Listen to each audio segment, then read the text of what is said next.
Well, it's December 23rd, and you've probably heard about the virulent new strain of the virus that's popped up, and there's still no stimulus package to help people who are struggling financially. So what do? What can we turn to? We're going to take a look in the Ultimate Herbal Database today to continue the series on nutritional support with a look at an age-old favorite, garlic and onions. I'll bet a lot of you are asking, can this really help with CV? You'll find this section under Nutritional Support, Treatment for COVID-19. And I've scrolled down a little bit to pull it up for you. You see here garlic, allicin, and aline. If you're already familiar with the powerful antiviral and antibacterial compound found in garlic called allicin, you may know that it's formed when we crush or cut up garlic, and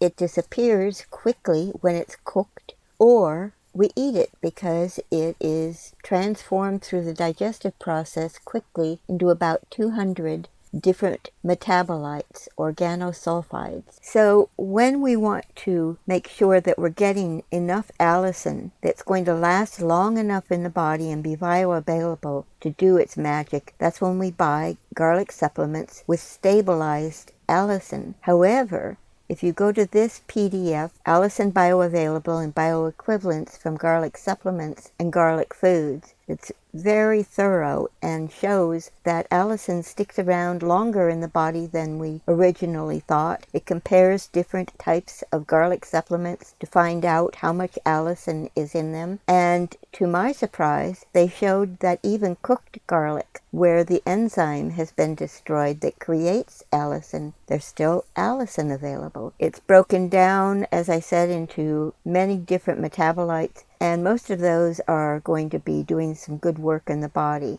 Let's go down here and you'll see there is a recipe for how to extract allicin from your own garlic. When you want to get the allicin, you want to make sure that you're not taking it with a protein meal. That also goes for this extract and most of the pills, because the protein is going to cause it to stick around longer in the digestive process, and the possibility of it being degraded is higher. Now here's a little section that tells us that garlic has antiviral and anti-inflammatory properties. It inhibits infectious bronchitis virus, and that is a coronavirus. They reduce inflammation and oxidative stress, a big deal in this particular disease.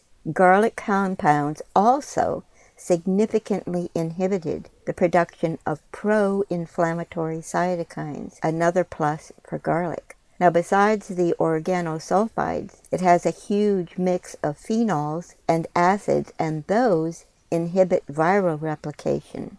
Here's a study that showed that allicin is also an inhibitor of the SARS-CoV-2 main protease. And then if we scroll down a little bit here, an excerpt from this study, the effects of Allium sativum on immunity within the scope of COVID-19 infection. Garlic appears to reverse most immune system dysfunctions observed in patients with COVID-19 infection. One of the things that it does is it decreases a hormone created in the adipose tissue called leptin, which is pro-inflammatory.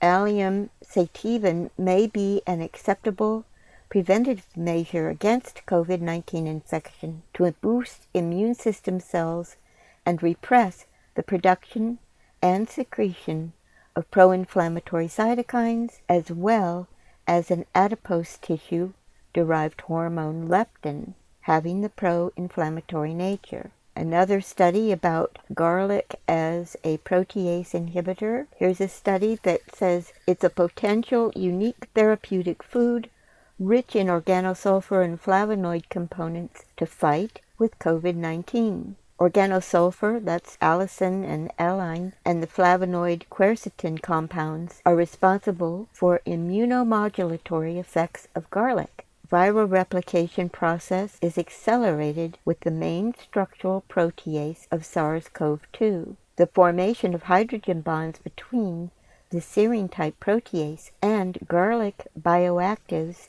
in the active site regions inhibits the COVID-19 outbreak. The daily dietary intake of garlic and its derived products as an adjuvant therapy may improve side effects and toxicity of the main therapeutic drugs with reducing the used dose. So there are still a few more studies. You can look at this one, efficacy of garlic and onion against virus. Here's a docking study that suggests aline, not allicin, may have inhibitory effects for SARS-CoV-2.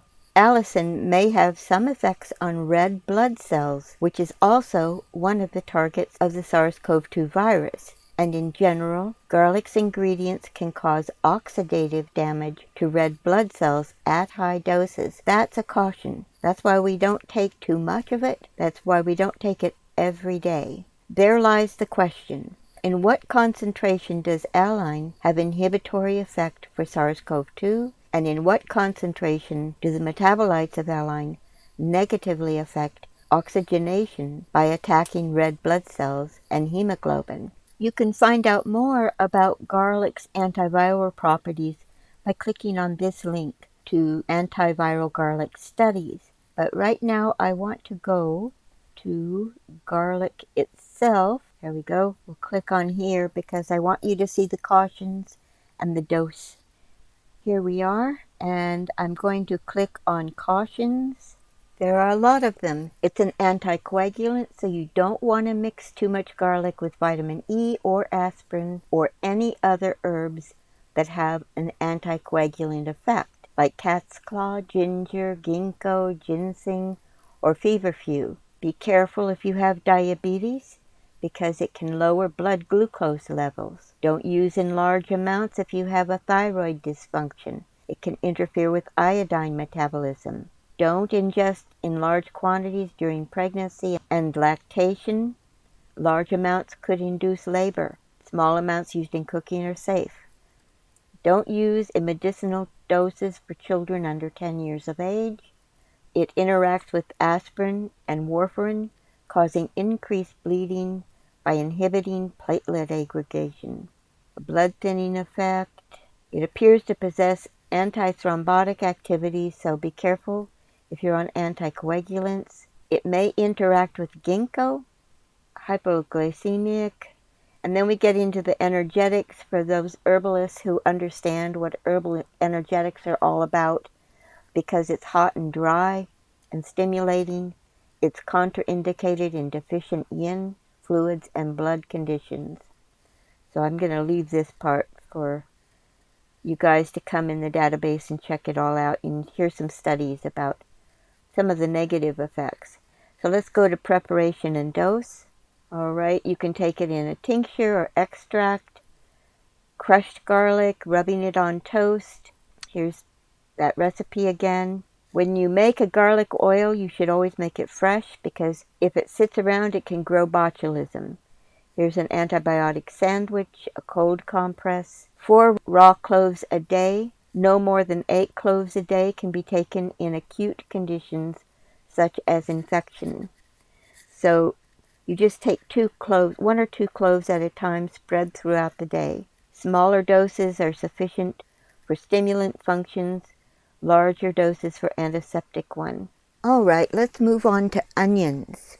We see here there are 3 main arguments for onions or onion-based phytopharmaceutical preparations as candidates for treatment of patients with COVID-19. A broad spectrum of anti-inflammatory, antithrombotic, and rather speculative antiviral effects. The phytochemicals in garlic and onion have been observed to block the formation of protein and genetic material in the virus. Onions have the potential therapeutic benefits against acute respiratory tract infection and lung injury caused by collagen deposition, inflammatory cell infiltration, and pulmonary fibrosis. Some of the really important constituents in onions include quercetin, apigenin, and selenium, which have significantly reduced lung fibrosis by reducing collagen deposition.